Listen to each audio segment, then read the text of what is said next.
वो मेरे बेवफा हो के तुझसे जुदा दिल बना एक अंगारा या रब्बा करे किसी प्यार का यूं ना हो बंटवारा मौला मौला मेरे हमें तू ही सहारा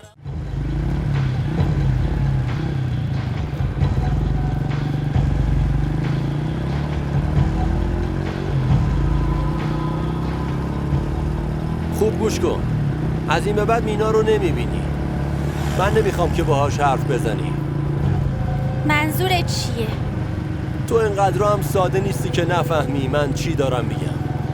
من شوهر آینده‌تم. باید از این به بعد فقط به حرفای من گوش کنی. مثل اینکه فراموش کردی مینا مثل خواهرمه و اگه فکر میکنی که دایی جون اونو نمیبخشه پس داری اشتباه میکنی. خب ما نمیتونیم مینا رو ول کنیم. تو باید اونو ولش کنی. اگه به حرف من گوش نکنی انقدر زندگی رو برات سخت میکنم، انقدر سخت میکنم که باید دیگه منو شناخته باشی.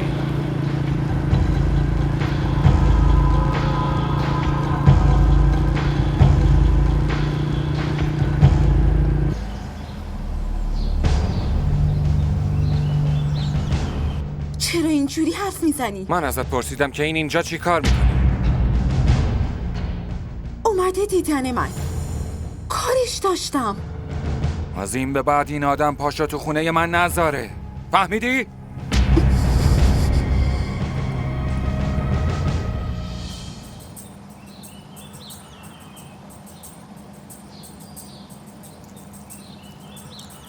اومدی پسرم؟ بیا ببینم.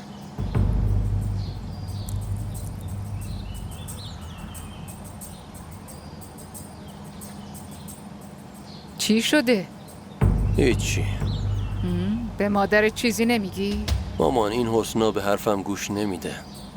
چرا؟ چی میگه؟ من بهش گفتم که مینا رو نبینه ولی اون قبول نمیکنه. چرا باید این حرفو بزنی پسرم؟ مامان تو هم یه چیزی میگی یا؟ این مینا آدم درست حسابی به نظر نمیاد. خودت بگو دخترای فراری مگه دخترای خوبی هن؟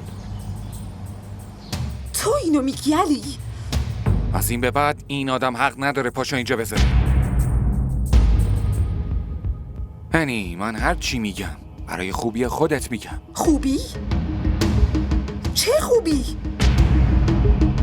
تو به گفته هر کسی این حرفو میزنی. خودت عروسک خیمه شب بازیشی.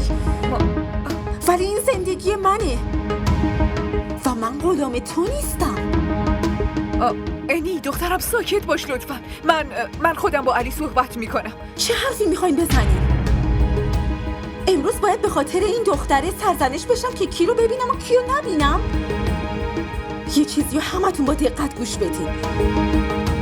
من ویکی رو دوست دارم و خیلی زودم باهاش ازدواج میکنم.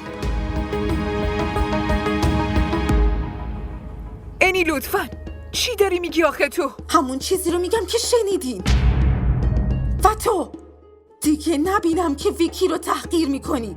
بریم ویکی.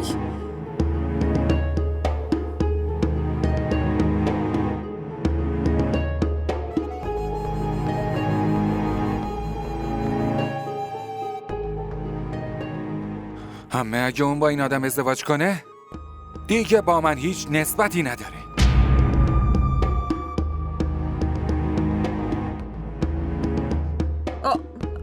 علی پسرم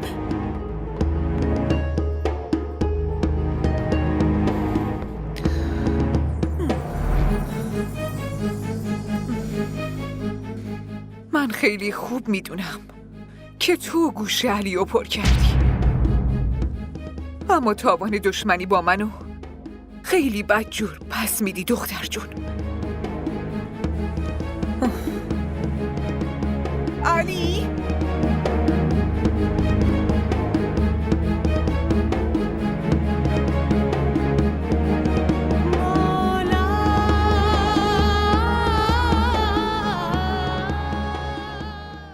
آره عزیزم اینو که تو درست میگی، اما پسرم مینا خیلی پولدار شده. تو اصلا ظاهرشو دیدی؟ حسنا رو هم رسون. فکر میکنم ماشین از خودشه. بی خیال به ما چه ربطی داره؟ پسر تو دیوونه شدی؟ دختردایی حسناست. این دوتا مثل خواهر واقعی هستن.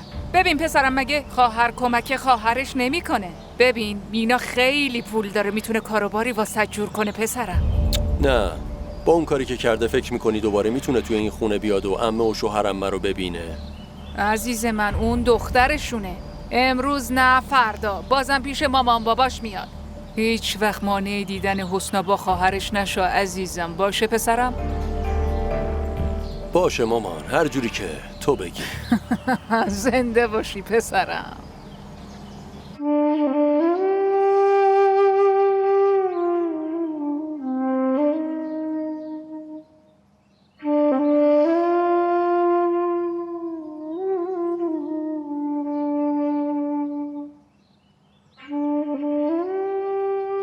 شایسته، حالت خوبه؟ چی شده عزیزم؟ واسه تو چه فرقی داره؟ زنده باشم یا بمیرم؟ میدونم عزیزم، میدونم ازم ناراحتی، اما شایسته ببین، اگه تو هم منو کمک نکنی منم نمیتونم تنهایی کاری کنم. چجوری بهت کمک کنم؟ آخه چجوری بهت کمک کنم؟ تو دختر جوونمونو آواره کردی. اونقدر گناه بزرگی نکرده بود که حتی نتونم یه بار ببینمش. ما پدر مادرشیم، اینو نمیشه فراموش کرد. ببینم به نظر تو اون هیچ گناهی نکرده؟ اون دختر واسه تمام عمرمون ما رو پیش مردم و در و همسایه بیابرو کرد. همش به فکر مردمه. مگه مردم برات چیکار کردن؟ امروز بمیری فردا فراموشت میکنم. این بچته که به فکرته، ولی تو به خاطر مردم بچه‌تو ول کردی و تنهاش گذاشتی، در به درش کردی. اون که تنها نیست آخه، رویاهاشم باهاش هستن، خواسته های خودشم داره. اگه ما براش مهم بودیم ما رو ول نمی‌کرد و بره. ببینم ما هیچ کاری برای اون نکردیم؟ چی واسش کم گذاشتیم ها؟ ولی اون نباید با آبروی ما بازی میکرد. چی کار براش کردی؟ بگو، چی بهش دادی؟ غربت؟ آوارگی؟ تو نه برای دخترمون کاری کردی نه برای زنت. هیچی. من دخترمو اصلا ولش نمی کنم. حتما میرم میبینمش. تمام. دخترتم کاملا به خودت رفته.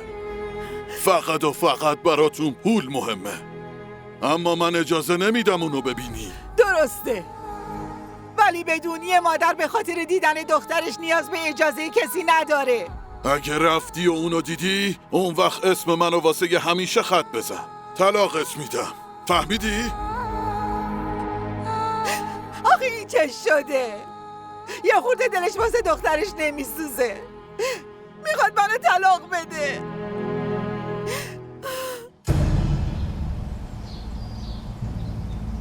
ویکی، تو هم ازم ناراحتی؟ ناراحت؟ منو اینجوری تغییر کردی بعد ازم میپرسی ناراحتی؟ به خاطر تو پسر داییتو نزدم، ولی وگرنه دخلشو میآوردم. من که ازت دفاع کردم ویکی. ببین کی دارم میگم، اون مینا هیچ وقت نمیذاره ما با هم باشیم. تو این دنیا هیچ نیرویی نمیتونه منو از تو جدا کنه. واقعا اینطوری فکر میکنی؟ اگه اونو تو رو از ارث محروم کردن اون وقت چی؟ من به هیچی نیاز ندارم، تو کنارمی، همین کافیه. هنی لطفاً اینجوری تصمیم نگیر. ببین من یعنی چی؟ تو منو نه پولمو میخواستی؟ این چه حرفیه که میزنی؟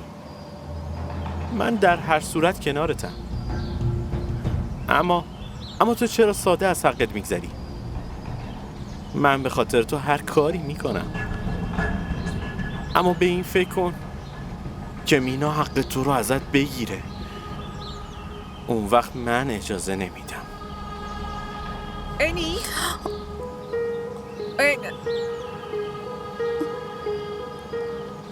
باشه نی، من دیگه میرم. آخه این چه وضعیه؟ این کیه؟ تو تصمیم بزرگ زندگی تو گرفتی، بدون اینکه به نتایجش فکر کنی؟ آره؟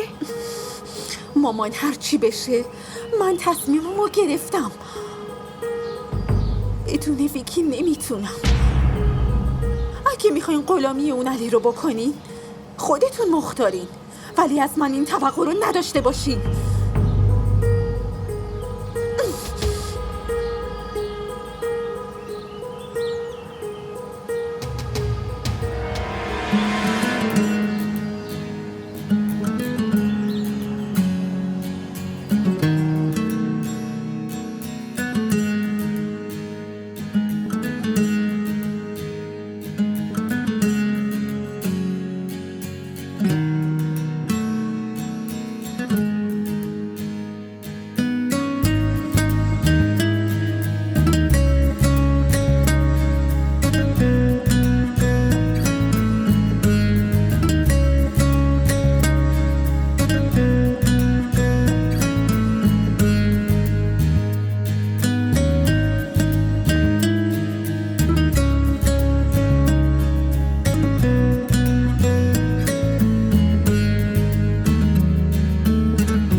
داری چی کار میکنی؟ چرا داروهاتو نخوردی؟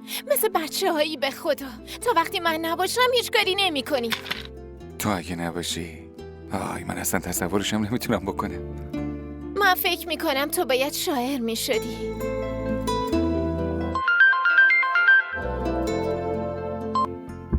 کی بود زنگ زد؟ هیچکی، کارگردان بود. چرا پس جواب ندادی؟ چون الان من مشغولم. تمنا، تو به خاطر من چند روز سر کار نرفتی. این برای حرفت اصلا خوب نیست. و برای من فعلا مهمتر از تو هیچ کسی نیست. به خاطر این میگی که من جونتو نجات دادم و تو مدیون منی؟ علی لطف تو رو که هیچ وقت نمیتونم جبران کنم چون که چی؟ هیچی. حالا به من نمیگی؟ نه، حالا بی سر و صدا داروهاتو بخور. ولی من که خوبم. تا وقتی که کاملا خوب نشدی من نگرانم. باشه؟ لطفاً داروهاتو بخور. لطفاً. به خاطر من. باشه. آفرین.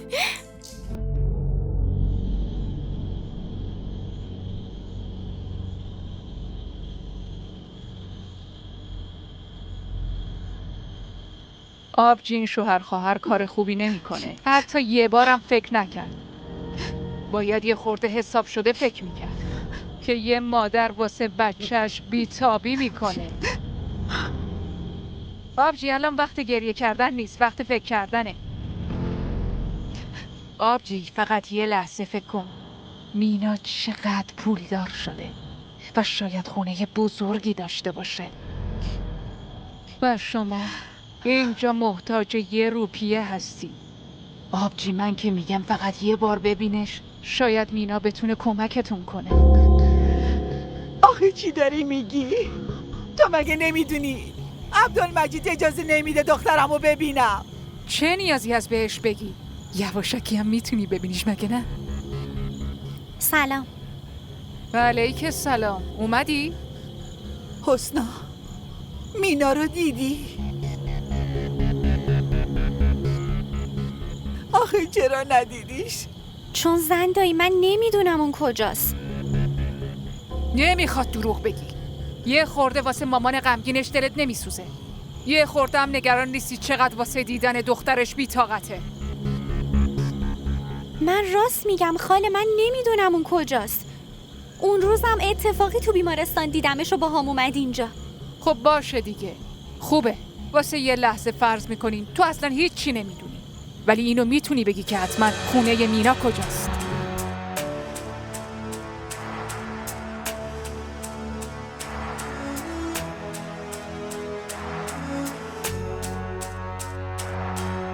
انی داری چی کار میکنی ها؟ خیلی به حرفت گوش دادم ولی اینو خوب تو گوشت فرو کن. من نمیذارم با اون عکاس ولگرد و آواره بخوای عروسی بکنی، فهمیدی؟ باشه، ولی همه اینا رو علی بهتون یاد داده. هیچکی به من چیزی یاد نداده، فهمیدی اینو؟ من خودم رفتم تحقیق کردم. اون عکاس ولگرد نمیتونه برای زندگی بسازه دختر جون. تموم حقوق یه ماهش اندازه پول کیف دستیتم نمیشه. انی ماما من دوستش دارم. انی ساکت شو لطفا. دوستش دارم، دوست داشتن تو هیچی نیست دختر جون. اگه تو دنیا چیزی باشه اونم فقط ضرورته. مامان به حرف من کافیه. من نمیخوام دیگه چیزی بشنوم. حالا بدون اجازه من از این خونه نمیتونی یه قدمم بیرون بذاری، فهمیدی اینو؟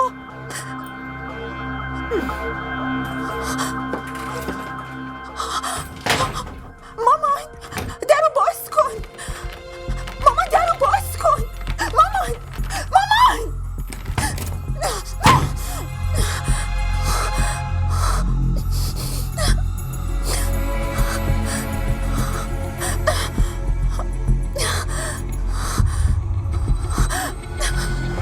کجا دنبالش بگردم؟ بیا. این کجاش مشکله؟ تو اونجا کار میکنی مگه نه؟ و حسنا تو گفتی که با رئیست بیمارستان اومده بود. پس رئیست میدونه اون کجا زندگی میکنه مگه نه؟ حالا اینو نگو که به رئیست چجوری میخوایی بگی. تو این کارو که میتونی واسه زنداییت کنی که انقدر بهت لطف و محبت کردن. حسنا خواهش میکنم یه بار دخترمو بیار پیشم.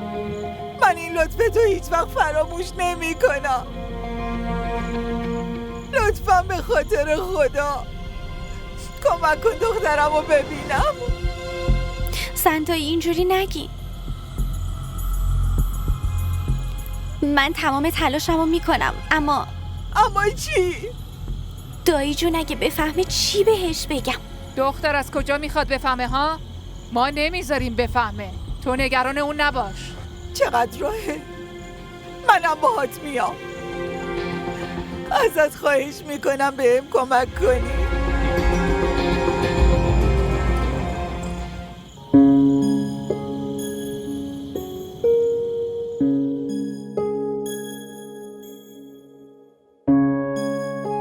علی کجا داریم میریم؟ حالا تو بیا. باشه. همینجا. حالا چشاتو باز کن.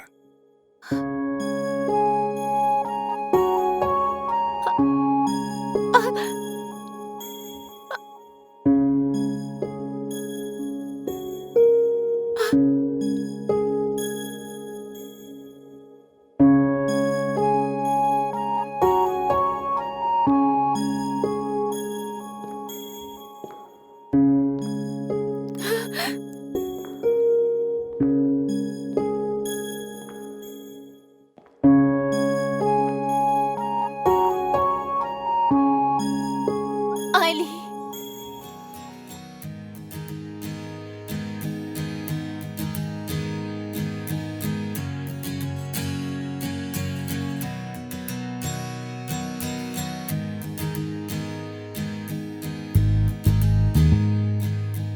من ازدواج میکنی؟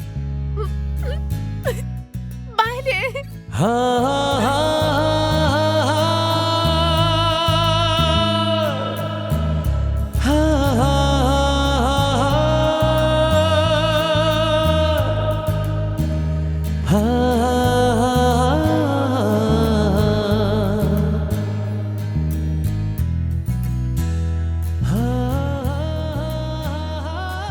دوست دارم.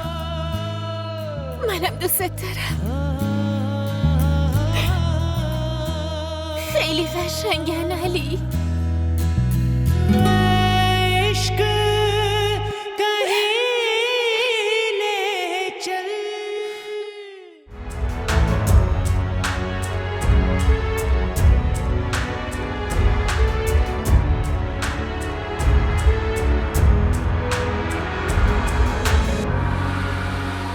سلام بهترین عمه دنیا. صبحت بخیر عزیز دلم. صبح بخیر. چطوری عزیز؟ چطور به نظر میاد؟ جذاب و خیلی خوشحال. دیگه از این به بعد فقط خوشحالی. به عمت نمیخوای بگی ها؟ اومدم که همینو بگم. بگو ببینم.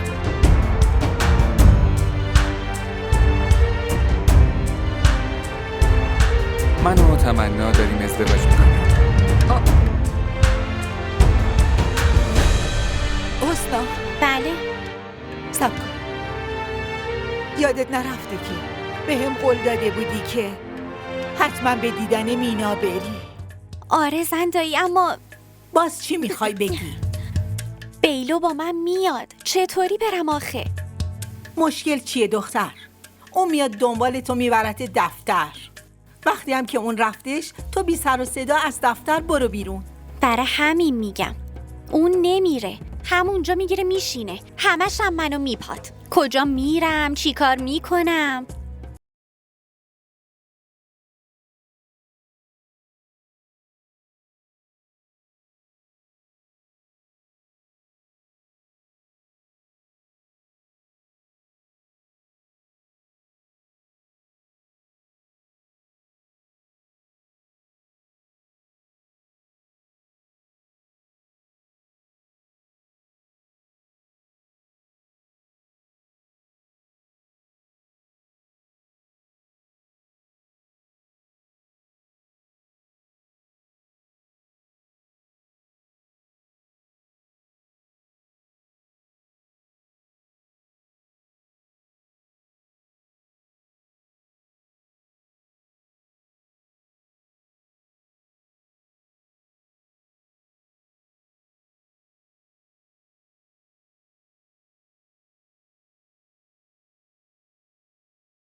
رو دوست دارم و من مطمئنم که براتون هیچی مهمتر از خوشحالی من نیست. تو راست میگی عزیزم. برای من تو زندگی مهمترین چیز خوشحالی توه فقط. ممنونم عمه جان.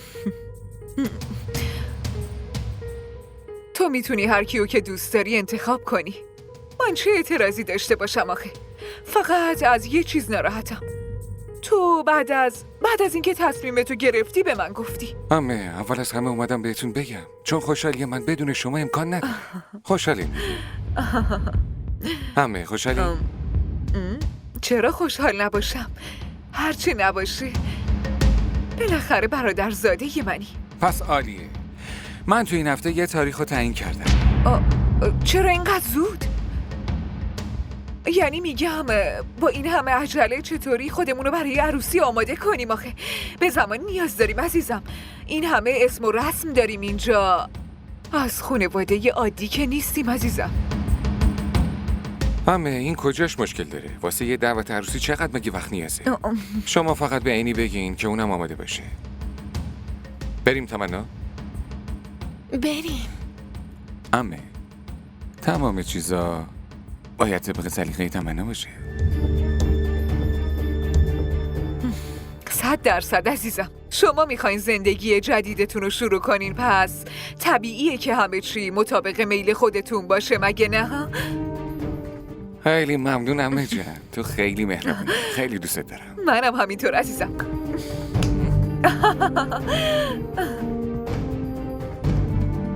خدافظ عمه.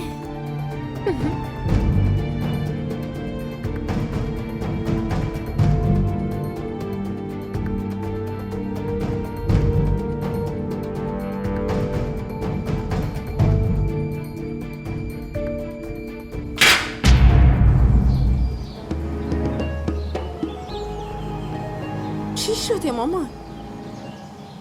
همه چی خوبه؟ علی داره با اون دختره احمق عروسی میکنه. با کی؟ مینا؟ آره. دیدین مامان؟ واسه من که خیلی سختگیری میکردین. چی شد؟ برو از اینجا، از جلوی چشام دور شو. من که میرم، ولی خودتون به چشای خودتون چطور نگاه میکنین ها؟ شما مطمئن بودین که علی هر حرفتون رو قبول میکنه، ولی اون مثل یه غریبه باهاتون رفتار کرد. خفه شو، فقط بهت میگم خفه شو.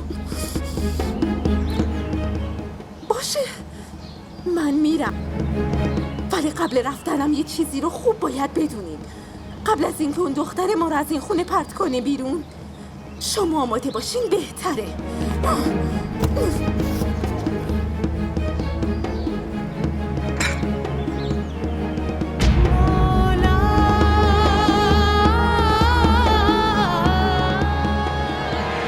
نه اصلا نه، دیگه تمام هتل کامل رزرو کنی. نه تمام اتاقای طبقه اول رو میخوام کامل. بله. و خب هماهنگی های دیگرم تمنا انجام میده. شاید فردا. خیلی خوب، بعدم میبینمت. الان گلا رو تو باید ببینی و سفارش بدی. منم با طراح لباس همه هماهنگی رو انجام دادم. نه خیر، من تنهایی جایی نمیرم. هیچی بدون هماهنگی تو نهایی نمیشه. باشه عزیزم، هر چی تو بگی همون میشه. علی یه چیزی بگم. آره بگو. من چرا فکر میکنم که عمت از خبر عروسی ما خوشحال نشده؟ نه، برات سوء تفاهم پیش اومده. عمه من خیلی دوست داره، خیلی زیاد، خیلی. اینجورم میشه که واسه تو سوء تفاهم باشه. تمنا نگران نباش، برای عروسی که رضایت داده. من مطمئنم تو عروسی منم هیچ مشکلی پیش نمیاد. خیالت راحت. خوشحالی دیگه؟ خوشحال؟ این کلمه خیلی کوچیکیه. من نمیتونم خوشحالیمو با کلمات بیان کنم. علی من خوشبخت‌ترین دختر این دنیا که هم سفری مثل تو پیدا کرده. فقط کاش چی؟ کاش مامان بابام پیشم بودن.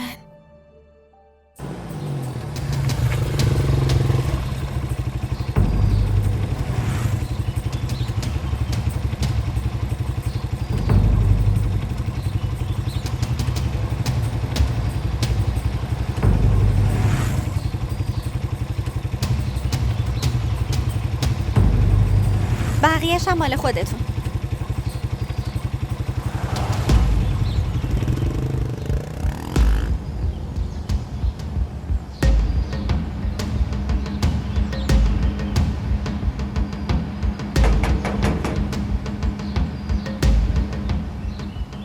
بله خانم. مینا رو میخوام ببینم. مینا؟ ولی با این اسم اینجا کسی نیست. نه منظورم خانم تمناست. ببینم شما کی هستی؟ بهش بگید از شرکت علی آقا اومدم. اینجا منتظر باشین تا بهشون بگم. نمیدونم با اومدم به اینجا کار درستی کردم یا نه. نمیدونم مینا میاد منو ببینه یا نه.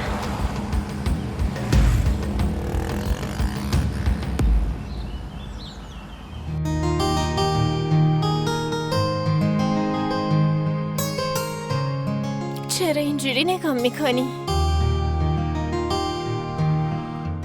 تلاش میکنم باور کنم. چیا میخوای باور کنی؟ اینکه برای همیشه مال من میشی. علی، من مال تو بودم و همیشه هم میمونم.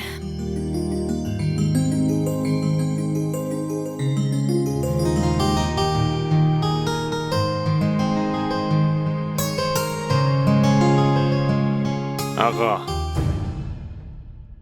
تو اینجا چی کار میکنی؟ آقا از شرکتتون یه خانومی اومده، میگه میخواد با خانم تمنا صحبت کنه. از شرکت من؟ آها، شاید حسنا باشه. حسنا کیه؟ کارمندت، همونی که بهت خون داد. باشه. راهنماییش کن بیاد داخل. چشم آقا.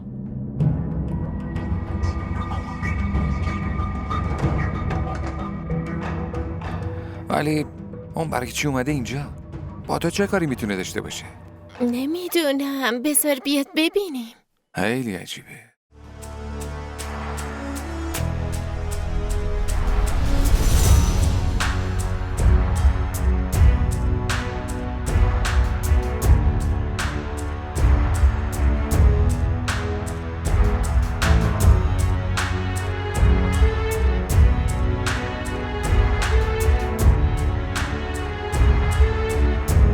آوردم ماجد دیگه.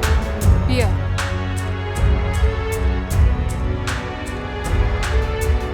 من دیگه تصمیممو گرفتم.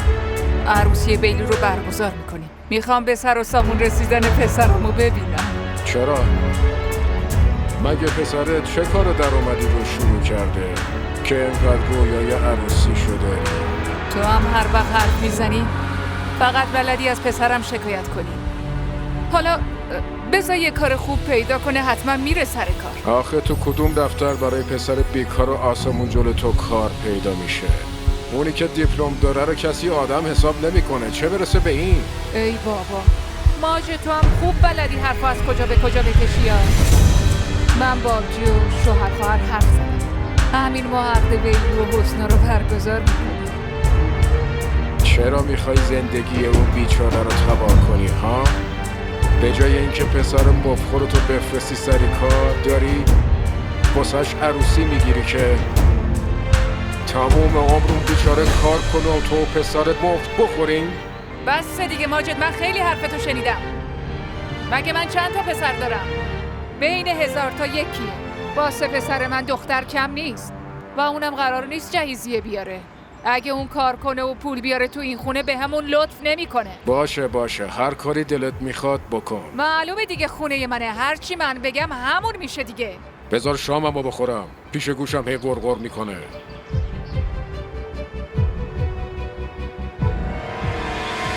سلام. سلام. علیک سلام. بشین.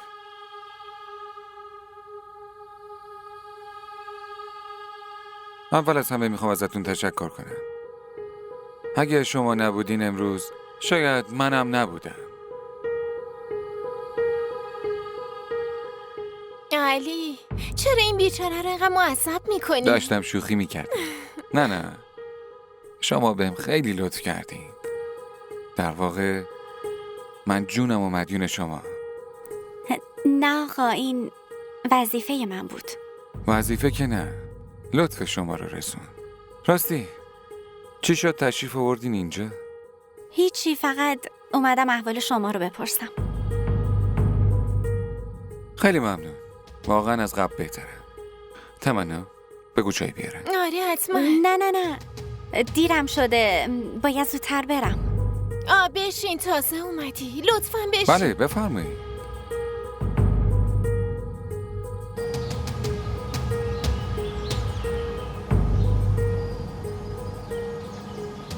کجا داری میری؟ میخوام با علی حرف بزنم. فایده ای نداره. چرا اون وقت؟ یه مهمون براش اومده، دارن میگن و میخندن. کی اومده پیشش؟ من که قبلا ندیدمش، ولی ممکنه آشنای عروس آیندت باشه.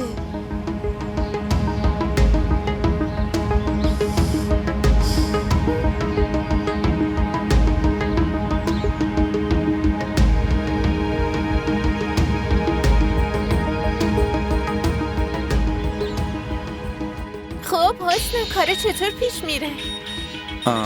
ببخشید. الو. بله میشنوم.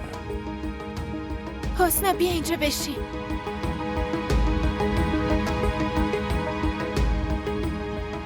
بابا چطوره؟ ناراحتیش کم شده یا نه؟ بهش نگفتم من میام اینجا. منو زندایی فرستاده. خیلی ناراحته. برات واقعا نگرانه. میدونم.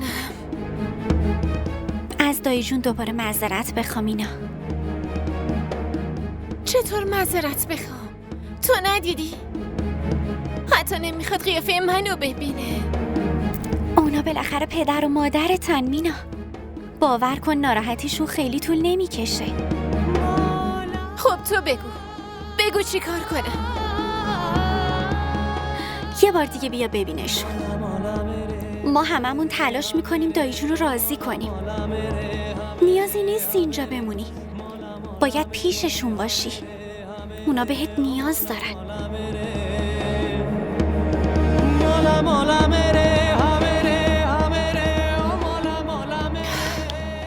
بگو چی میخوری؟ باشه. چیز خاصی نه، فقط